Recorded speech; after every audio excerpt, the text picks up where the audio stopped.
is part 2 of chapter 8 that is sources of business finance. Student first part को हमने कहाँ पे end किया था? Factors affecting fixed capital. So इस पार्ट में हमें स्टार्ट करना था sources of fixed capital. So student starting this video with the sources of fixed capital. ये सारे सोर्सेज हैं फिक्स्ड कैपिटल के जो हम इस पार्ट में स्टडी करने वाले हैं. कौन कौन से हैं? Equity shares, preference shares, debenture, plugging back of profit, public deposit, institutional finance and term loans. So starting with the first point, equity shares. Now students, before we start equity shares, we must understand the meaning of shares. क्या आप सभी को shares का meaning पता है क्या होता है? जिन बच्चों को पता है बहुत ही अच्छी बात है, जिन स्टूडेंट्स को नहीं पता है उनके लिए शेयर्स क्या होता है स्टूडेंट? कंपनी को कैपिटल की जरूरत होती है, ये तो आप सभी जानते हैं. उसे अपना बिजनेस स्टार्ट करने के लिए लार्ज अमाउंट ऑफ कैपिटल चाहिए होता है. तो उसका जो कैपिटल होता है, किसी भी कंपनी का जो कैपिटल होता है वो स्मॉल स्मॉल यूनिट्स में डिवाइडेड होता है. तो ये जो स्मॉल यूनिट्स में डिवाइडेड होता है उसे हम किस नेम से जानते हैं? शेयर. कंपनी कहाँ से लाती है ये शेयर्स? कंपनी इशू करती है शेयर. तो वो जो शेयर्स होते हैं वो कितने टाइप्स के होते हैं? 2 टाइप्स के. पहला होता है इक्विटी शेयर, दूसरा होता है preference share. Now we must start the meaning of equity shares. क्या होते हैं equity shares? All those shares are equity shares which are not preference shares. बहुत ही सिंपल सी डेफिनेशन है. क्या? वो सारे शेयर्स इक्विटी शेयर्स है जो प्रेफरेंस शेयर्स नहीं है. अब क्या है actual equity shares? Equity shares are those who do not possess preferential rights. Equity shares वो होते हैं जिनके ऊपर कोई भी राइट, प्रेफरेंस राइट नहीं है. किस चीज के लिए? डिविडेंड के लिए. क्योंकि जो लोग शेयर्स परचेज करते हैं उन्हें हम क्या बोलते हैं? Share holder. और कंपनी शेयर होल्डर्स को क्या प्रोवाइड करती है? डिविडेंड प्रोवाइड करती है. तो जो इक्विटी शेयर्स को डिविडेंड मिलता है रिटर्न में, उसके लिए उनके पास कोई भी प्रेफरेंशियल राइट्स नहीं होते हैं. उसके बाद क्या है? और in other words we can say that these are the real owner of the company. और हम क्या बोल सकते हैं इक्विटी शेयर्स को? इक्विटी शेयर होल्डर्स जो होते हैं वो रियल ओनर होते हैं किसके? कंपनी के. As they bear more risk as comparison to preference shares. ये इनको हम क्या बोलते हैं? Real owner. रियल ओनर क्यों कहते हैं? क्योंकि ये मोर रिस्क किसके कंपैरिजन में? प्रेफरेंस शेयर के कंपैरिजन में ज्यादा रिस्क को बेयर करते हैं. Equity shares are also known as ordinary shares. Equity shares को हम और किस नेम से जानते हैं? ऑर्डिनरी शेयर्स के नेम से जानते हैं. सो कंक्लूजन क्या है? क्या होते हैं इक्विटी शेयर्स? सबसे पहला पॉइंट, इक्विटी शेयर्स वो होते हैं जो प्रेफरेंस शेयर्स नहीं होते हैं. दूसरा पॉइंट क्या हो जाता है? इक्विटी शेयर्स कौन से होते हैं? जो रियल ओनर होते हैं कंपनी के. इक्विटी शेयर्स वो होते हैं जो भी पर्सन, जो भी शेयर होल्डर उनको ओन करता है, जो भी इसका मालिक रहता है, वो रियल ओनर होते हैं कंपनी के. क्यों होते हैं रियल ओनर? क्योंकि वो ज्यादा रिस्क बेयर करते हैं. और इक्विटी शेयर्स को हम और किस अदर नेम से जानते हैं? Ordinary shares. Characteristic, merits and demerits of equity shares. क्या क्या कैरेक्टरिस्टिक्स होते हैं स्टूडेंट? सबसे first, owner of the company. Equity share holders कौन होते हैं? रियल ओनर होते हैं कंपनी के. Next, higher dividend. Equity share holders को जो भी रेट ऑफ डिविडेंड मिलने वाला होता है उनके कैपिटल पे, उनके इन्वेस्टेड कैपिटल पे वो कैसा रहता है? हायर रेट का रहता है. Next is more risk. अब ये रियल ओनर है कंपनी के तो इनके जो रिस्क रहती है वो भी कैसी रहती है? ज्यादा रहती है, ज्यादा अमाउंट में रहती है. Next, no preferential rights. अभी जैसा कि हमने डेफिनेशन में देखा था, क्या चीज देखी थी कि इक्विटी शेयर्स को कोई भी प्रेफरेंशियल राइट्स नहीं होते उनके डिविडेंड रिसीव करने के लिए. And the last is various right. Equity share holders real owner है कंपनी के तो उनको बहुत सारे राइट्स भी प्रोवाइड किए जाते हैं. कौन कौन से राइट्स हो सकते हैं? वोटिंग राइट्स हो सकते हैं, पार्टिसिपेशन इन मीटिंग हो सकते हैं, डिसीजन मेकिंग हो सकता है, एक्सेट्रा. वेरियस राइट्स प्रोवाइड किए जाते हैं. These are the characteristics of equity shares. Now what are the merits? सबसे फर्स्ट मेरिट क्या है? Voting rights. इनके पास ये राइट होता है कि ये कंपनी की मीटिंग्स में, जो भी मीटिंग्स होती है वहां पे वोट कर सकते हैं. Next is increase income. Equity share holders की वजह से ही क्या होता है? जो भी कंपनी का कैपिटल है वो भी इंक्रीज होता है. Next, capital profit. Capital profit से हम क्या समझते हैं स्टूडेंट्स? इक्विटी शेयर होल्डर्स के साथ ऐसा रहता है कि अगर कंपनी को ज्यादा प्रॉफिट हो रहा है तो प्रेफरेंस राइट शेयर्स होते हैं उनका डिविडेंड देने के बाद किसको मिलेगा? पूरा जितना भी प्रॉफिट है इक्विटी शेयर होल्डर्स में डिस्ट्रीब्यूट होता है। और अगर लॉस हो रहा है तो भी इन्हीं को बेयर करना पड़ता है। तो इनके पास ये भी राइट होता है कि ये कैपिटल प्रॉफिट को ले सकते हैं। Next is participation in meeting. Equity shares को क्या राइट दूसरा दिया जाता है कि जितनी भी कंपनी में मीटिंग्स होने वाली है वो उन सारी मीटिंग्स में पार्टिसिपेट करते हैं। Next is safety wall. Equity share holders जो होते हैं वो कंपनी के लिए एक सेफ्टी वॉल बनती है। कैसे बनती है? क्योंकि जितनी भी रिस्क होती है, जितने भी जो भी प्रॉब्लम्स होते हैं वो सारी चीजें कौन बेयर करता है? इक्विटी शेयर्स बेयर करते हैं। Next, these are the merits of equity shares. Next, demerits क्या क्या हो सकते हैं? अब किसी चीज के मेरिट है तो डीमेरिट भी होंगे। फर्स्ट डीमेरिट क्या है? High cost. जो भी इक्विटी शेयर्स होते हैं उनकी जो कॉस्ट रहती है वो क्या रहती है? हायर रहती है। Next, no guarantee. Equity share holders को अभी हमने यहाँ पे क्या देखा? नो प्रेफरेंशियल राइट्स, इसीलिए इनको कोई भी गारंटी नहीं दी जाती है। अगर कंपनी में प्रॉफिट होगा तो इक्विटी शेयर्स को डिस्ट्रीब्यूट होगा, लॉस होगा तो इक्विटी शेयर्स को बेयर करना पड़ेगा। Next is danger of over capitalisation. कई बार क्या होता है कंपनी में ज्यादा कैपिटल भी हो जाता है तो ये भी एक बहुत बड़ा डेंजरस सिचुएशन होती है। क्या होगा? अगर ज्यादा कैपिटल होगा और बाय चांस मान लीजिए लॉस हो गया तो क्या हो जाएगा? लॉस ज्यादा अमाउंट में बेयर करना पड़ेगा। नेक्स्ट, मोर फ्लक्चुएशन। इक्विटी शेयर्स का जो रेट ऑफ डिविडेंड रहता है वो कभी भी फिक्स्ड नहीं रहता कि हाँ आपको 10% मिलेगा, हाँ आपको 5% मिलेगा। नहीं, जैसी भी मार्केट की पोजीशन रहेगी वैसा रेट ऑफ डिविडेंड मिलता है। अगर ज्यादा है तब मार्केट की शेयर्स की वैल्यू तो उनको रेट ऑफ डिविडेंड भी हायर होगा, अगर लो है तो रेट ऑफ डिविडेंड भी लो हो जाएगा। Next and last is loss on liquidation. अब जब कंपनी का लिक्विडेशन होगा, जब कंपनी वाइंड अप होगी, एकदम एंड होगा, तब अगर बाय चांस मान लीजिए प्रॉफिट है तो अच्छी बात है, लेकिन अगर लॉस है तो वो पूरा लॉस किसको बेयर करना पड़ेगा? इक्विटी शेयर होल्डर्स को। So these are the merits of equity shareholders. Students, अब characteristic, merits and demerits ये तीनों सेम रहेंगे किसके लिए? प्रेफरेंस शेयर्स के लिए। लेकिन क्या क्या चेंजेस हो जाएंगे वो चलिए देखते हैं। सबसे पहला क्या है? कैरेक्टरिस्टिक में ओनर ऑफ द कंपनी है, यहाँ पे क्या आ जाएगा? No owner of the company. Preference shares company के ओनर नहीं होते हैं। हायर रेट है, यहाँ पे हम क्या कर देंगे? लो रेट कर देंगे। किस चीज के लिए? डिविडेंड के लिए, क्योंकि जो प्रेफरेंस शेयर्स को मिलता है रेट ऑफ डिविडेंड वो लो रेट का रहता है। मोर रिस्क है, यहाँ पे हम क्या कर देंगे? लेस रिस्क कर देंगे। प्रेफरेंस शेयर्स जो होते हैं वो लेस रिस्क बेयर करते हैं। नेक्स्ट यहाँ पे क्या है? No preferential rights equity shares के लिए, लेकिन प्रेफरेंस शेयर्स के लिए क्या हो जाएगा? प्रेफरेंशियल राइट्स होते हैं, क्योंकि उनका नेम ही क्या है? Preference share holder. यहाँ पे क्या है? वेरियस राइट्स, यहाँ पे हम लिख देंगे नो वेरियस राइट, क्योंकि प्रेफरेंस शेयर होल्डर्स के पास कोई भी राइट्स नहीं होती है। ये किसके कैरेक्टरिस्टिक बन जाएंगे? प्रेफरेंस शेयर्स के। आपको एक ही बार बस लर्न करने की जरूरत पड़ेगी और फिर आप उसमें चेंजेस ऐसे कर सकते हैं। नेक्स्ट क्या है? यहाँ पे मेरिट्स क्या है? Voting rights. तो प्रेफरेंस शेयर होल्डर्स के लिए क्या हो जाएगा?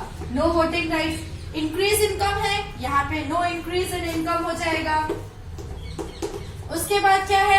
कैपिटल प्रॉफिट है, लेकिन यहाँ पे कैपिटल प्रॉफिट डिस्ट्रीब्यूट नहीं होता है, नो लगा देंगे हम। No capital profit for preference share holder.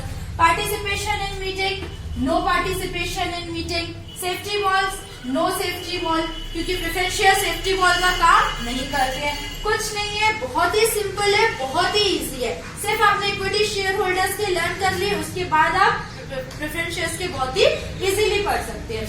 Demerits में क्या क्या हो जाएगा? इक्विटी शेयर में हमने देखा हाई कॉस्ट, यहाँ पे हमने क्या कर दिया? लो कॉस्ट कर दिया। नो गारंटी है किसके लिए? इक्विटी शेयर्स के लिए, यहाँ पे हमने लिख दिया guarantee for preference share holders, क्योंकि प्रेफरेंस शेयर होल्डर्स को ये गारंटी दी जाती है कि अगर प्रॉफिट है तो भी आपको इतना परसेंट मिलेगा, लॉस है तो भी आपको इतना परसेंट मिलेगा। Danger of over capitalisation, no danger of over capitalisation. More fluctuation, यहाँ पे हम लेस नहीं करेंगे, यहाँ पे हम कर देंगे नो फ्लक्चुएशन, क्योंकि प्रेफरेंस शेयर होल्डर्स के लिए कोई भी फ्लक्चुएशन नहीं होती है। लॉस ऑन लिक्विडेशन, यहाँ पे कर देंगे no loss on liquidation. So students, easy हो गया आपके लिए। तो ये बन गए characteristics, merits and demerits of preference shares. Meaning of preference shares क्या होते हैं students? Preference shares, these are those shares which have a priority for payment of dividend at a fixed rate. कौन से होते हैं प्रेफरेंस शेयर्स? वो shares जिनको priority रहती है किस चीज के लिए? डिविडेंड रिसीव करने के लिए। और वो डिविडेंड किस रेट का होता है? फिक्स्ड रेट का होता है। मतलब उनको पहले ही बता दिया जाता है कि आपको 5% मिलेगा या 10% मिलेगा, what else. And also for repayment of capital in the event of the winding up of the company. और किस चीज का राइट रहता है? प्रेफरेंशियल राइट रहता है जब कभी भी कंपनी वाइंड अप होगी, मतलब जब कभी भी कंपनी का एंड होगा, तब उनका जो कैपिटल अमाउंट है उसके भी रीपेमेंट का उनके पास राइट होता है। These shareholders receive a fixed rate of dividend which is paid to them before any other class of shareholder receives dividend. ये जो प्रेफरेंस शेयर होल्डर्स रहते हैं उनका जो डिविडेंड मिलने वाला होता है, जो उनको डिविडेंड रिसीव करने का राइट होता है, वो कब रहता है, कैसे रहता है? और जो भी other class of share holders है, डिबेंचर होल्डर हो या इक्विटी शेयर होल्डर हो या कोई भी अदर टाइप का शेयर होल्डर हो, उसको पेमेंट करने के पहले किसको मिलता है डिविडेंड? प्रेफरेंस शेयर होल्डर्स को। So what are preference shares students? Preference shares वो कहलाते हैं जिनके पास डिविडेंड रिसीव करने का और उनका जो कैपिटल अमाउंट है वो रिसीव करने का प्रेफरेंशियल राइट्स होता है। So these are known as preference shares. Now the next topic is types of preference shares. कौन कौन से टाइप्स होते हैं? सबसे फर्स्ट क्यूमुलेटिव प्रेफरेंस शेयर्स। ये कौन से शेयर्स होते हैं? ये वो शेयर्स होते हैं जिनका डिविडेंड अगर इस ईयर नहीं मिला है तो नेक्स्ट ईयर के लिए एक्यूमुलेट हो जाता है। एक्यूमुलेट हो जाता है कहने का मतलब ये है कि अगर इस साल कंपनी को सफिशिएंट प्रॉफिट नहीं रिसीव हुआ है तो उनका जो डिविडेंड है, ये जो भी शेयर्स है इस कैटेगरी के अंडर आते हैं, उनका जो डिविडेंड है वो उनको नेक्स्ट ईयर मिल जाता है। नॉन क्यूमुलेटिव प्रेफरेंस शेयर्स कौन से होते हैं? ये वो शेयर्स होते हैं जिनका डिविडेंड अगर इस साल कंपनी में सफिशिएंट प्रॉफिट नहीं है तो उनका डिविडेंड क्या हो जाता है? ओवरलैप्स हो जाता है, मतलब अब उन्हें कोई भी डिविडेंड मिलने वाला नहीं होता है। नेक्स्ट कौन से है? Participating preference shares. Participating preference shares वो होते हैं जो शेयर्स जो कंपनी की किसी भी मीटिंग्स में पार्टिसिपेट करते हैं। Next non participating preference shares. Non participating preference shares वो होते हैं जो कंपनी की किसी भी मीटिंग्स में पार्टिसिपेट नहीं करते हैं। Next is redeemable preference shares. Redeemable preference shares को समझने के लिए स्टूडेंट एक एग्जांपल लेते हैं। फॉर एग्जांपल मान लीजिए आप किसी भी शॉप पे जाते हैं, वहां पे आपने पेमेंट कितनी कर दी? 10 रुपीज, और आपने सामान कितने का परचेज किया? ₹8। कोई भी प्रोडक्ट आपने परचेज किया 8 रुपीज पर, आपने पेमेंट कितनी कर दी? 10 रुपीज की। अब उन्होंने क्या किया? आपको 2 रुपीज रिटर्न नहीं किए। तब आप क्या करेंगे? अब आपने नेक्स्ट ईयर जब आप नेक्स्ट टाइम गए, आपने क्या किया? ₹5 का कोई भी चीज परचेज की। अब आपने पहले से आपके 2 रुपए वहां पे जमा है और आपने अभी आपने कितने का सामान खरीदा? 5 रुपीज का। तो अब जो आपके जो डिफरेंस आ रहा है कितना आ रहा है? ₹3। तो वो सिर्फ आपको अब उसको पे करना होगा। तो रिडीमेबल प्रेफरेंस शेयर्स वो शेयर्स होते हैं, वो प्रेफरेंस शेयर्स होते हैं जैसे अगर किसी ने भी इस साल इन्वेस्टमेंट ज्यादा कर दी है तो वो नेक्स्ट ईयर वहां पे ये जो चीज हमने यहाँ पे देखी वो उसको ट्रांसफर कर सकता है। Next irredeemable preference shares. Irredeemable preference shares कौन से होते हैं? इसी का ऑपोजिट, जो ये चीज नहीं कर सकते हैं। नेक्स्ट क्या है? Convertible preference shares. Convertible preference shares वो होते हैं जो किसी भी एक टाइप में से दूसरे टाइप में कन्वर्ट कर सकते हैं। जरूरी नहीं है कि वो किसी other type of preference share में ही कन्वर्ट करे, वो इक्विटी शेयर या डिबेंचर में भी कन्वर्ट कर सकते हैं। नेक्स्ट क्या है? Non convertible preference shares. Non convertible preference shares वो होते हैं जो किसी भी टाइप में किसी अदर फॉर्म ऑफ शेयर में कन्वर्ट नहीं कर सकते। सो अभी हमने क्या देखा? Types of preference shares between equity shares and preference shares. सबसे फर्स्ट डिफरेंस क्या है? Value. These are of less value. Equity shares की जो वैल्यू होती है, जो रेट रहता है वो लेस रहता है। प्रेफरेंस शेयर्स में these are of higher value. Preference shares की जो वैल्यू रहती है वो हायर रहती है। Next voting rights. They possess all voting rights. अब वो शेयर होल्डर जो इक्विटी शेयर को बेयर करते हैं उनके पास पूरे वोटिंग राइट्स होते हैं। प्रेफरेंस शेयर्स के पास they have no such right, उनके पास ऐसा कोई भी राइट नहीं होता है। Next is types. They have no type. Equity shares के कोई भी टाइप नहीं होते हैं। प्रेफरेंस शेयर्स के they have various type. Preference shares के बहुत सारे टाइप्स होते हैं जिसके पहले अभी हमने स्टडी कर ली है। Next risk. They bear more risk. Equity shares को क्या रहता है? ज्यादा रिस्क रहती है। प्रेफरेंस शेयर्स में दे बेयर लेस रिस्क और नो रिस्क। प्रेफरेंस शेयर्स या तो कम रिस्क को बेयर करते हैं या तो फिर no risk. Next rate of dividend is not fixed at high. जो इक्विटी शेयर होल्डर्स को रेट ऑफ रिटर्न मिलने वाला रहता है, रेट ऑफ डिविडेंड मिलने वाला रहता है, वो हायर रेट का रहता है और फिक्स्ड अमाउंट पे नहीं रहता है। प्रेफरेंस शेयर्स के लिए rate of dividend is fixed and low. इनका रेट ऑफ डिविडेंड फिक्स्ड भी रहता है और लो भी रहता है। Equity shares they doesn't get any priority for payment। Equity shares को कोई भी प्रायोरिटी नहीं मिलती उनकी पेमेंट से related. Preference shares they have special priority of payment as their name is preference shares। उनके नेम में ही है कि प्रायोरिटी उनको मिलनी है। Next ownership, they are the real owner of the company। Equity share holders कौन होते हैं? रियल ओनर होते हैं कंपनी के। Preference shares they are not the real owner of company, they are only members। Preference share company के owner नहीं होते हैं, वो क्या होते हैं? सिर्फ मेंबर्स होते हैं। Next and the last is fluctuation. With the increase in profit of company dividend increases. अगर कंपनी में ज्यादा प्रॉफिट हो रहा है तो इनका डिविडेंड भी इंक्रीज हो जाता है। No such change takes place. Preference shares में ऐसा कुछ भी नहीं होता है, अगर प्रॉफिट ज्यादा हो रहा है तो भी उनको उतना ही % मिलेगा, क्योंकि अभी इसके पहले वाले डिफरेंस में हमने देखा था कि इनका रेट ऑफ डिविडेंड क्या रहता है? फिक्स्ड नेचर का रहता है। ज्यादा प्रॉफिट होगा तो भी उतना ही मिलना है, कम प्रॉफिट होगा तो भी उतना ही मिलना है। So this is the difference between equity shares and preference shares. अब नेक्स्ट टॉपिक इज स्टॉक। क्या होता है स्टूडेंट? स्टॉक दो shares of a company which are fully paid are called stock. वो शेयर्स कंपनी के जो फुली पेड अप होते हैं उन्हें हम क्या कहते हैं? स्टॉक कहते हैं। Only the fully paid up shares are converted into stock by the company. वो शेयर जो फुली पेड अप होती है सिर्फ कंपनी उन्हीं को कन्वर्ट करती है, किसमें? स्टॉक में। For which the company issues a certificate, जिसके लिए कंपनी क्या करती है? एक सर्टिफिकेट इशू करती है कि इनको स्टॉक होल्डर्स को। Stock is simply a set of shares put together in a bundle. Stock क्या है? सिंपली एक सेट है, किस चीज का? फुली पेड अप शेयर्स का, जिसको कंपनी टुगेदर एक साथ एक बंडल बनाती है। Next it can be split into fractions. हम शेयर्स को टुकड़ों में नहीं कर सकते, मतलब हम उन्हें फ्रैक्शंस में नहीं कन्वर्ट कर सकते, स्प्लिट नहीं कर सकते हैं, लेकिन हम स्टॉक को फ्रैक्शंस में स्प्लिट कर सकते हैं। The place where shares, debentures, bonds, stock और any other type of securities is bought और sold is known as stock exchange. वो प्लेस, वो मार्केट जहाँ पे शेयर्स हो गए, डिबेंचर्स, बॉन्ड्स, ये सारी चीजें, कोई अदर टाइप ऑफ सिक्योरिटी भी बॉट या सोल्ड की जाती है, मतलब परचेज और सेलिंग जहाँ पे की जाती है सिक्योरिटीज की, उस प्लेस, उस मार्केट को हम क्या कहते हैं? Stock exchange.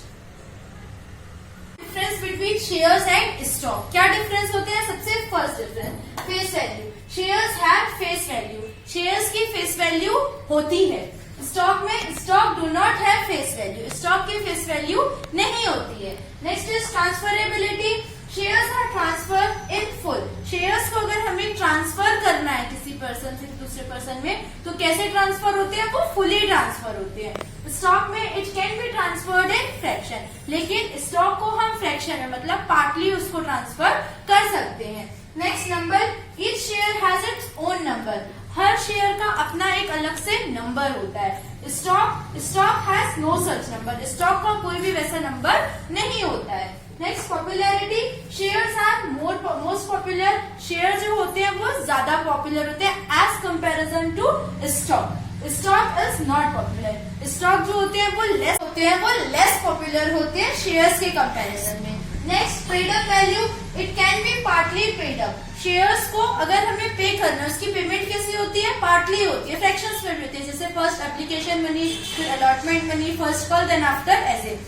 Stock it is necessary to be fully paid up. Stock जैसे मैंने आपको बताया, स्टॉक किसे कहते हैं? जो शेयर्स फुली पेड अप होते हैं उसे हम स्टॉक कहते हैं। तो यहाँ पे भी वही चीज बताई जा रही है कि स्टॉक के लिए जरूरी है कि वो फुली पेड अप होने चाहिए। Registration shares these are always registered. Shares जो होते हैं वो हमेशा रजिस्टर्ड होते हैं। स्टॉक दीज आर नॉट और कैन बी रजिस्टर्ड। जो स्टॉक होते हैं वो रजिस्टर्ड नहीं होते हैं, लेकिन हम उनका रजिस्ट्रेशन करवा सकते हैं। Next membership. A share holder is the member as well as the owner of the company. जो शेयर होल्डर होते हैं वो कंपनी के मेंबर्स तो होते ही हैं और उसके ओनर भी होते हैं। Which type of share student? Equity share holder. Next, stock holder is not the member of company. जो स्टॉक होल्डर होता है वो कंपनी का मेंबर नहीं होता है। So this was the difference between shares and stock. इस पार्ट को हम यही एंड करते हैं। इसके आगे के पोर्शन में, इसके नेक्स्ट पार्ट में हम कहां से स्टार्ट करेंगे? Third source of fixed capital से। Next we will meet with part 3। Thank you for watching my videos.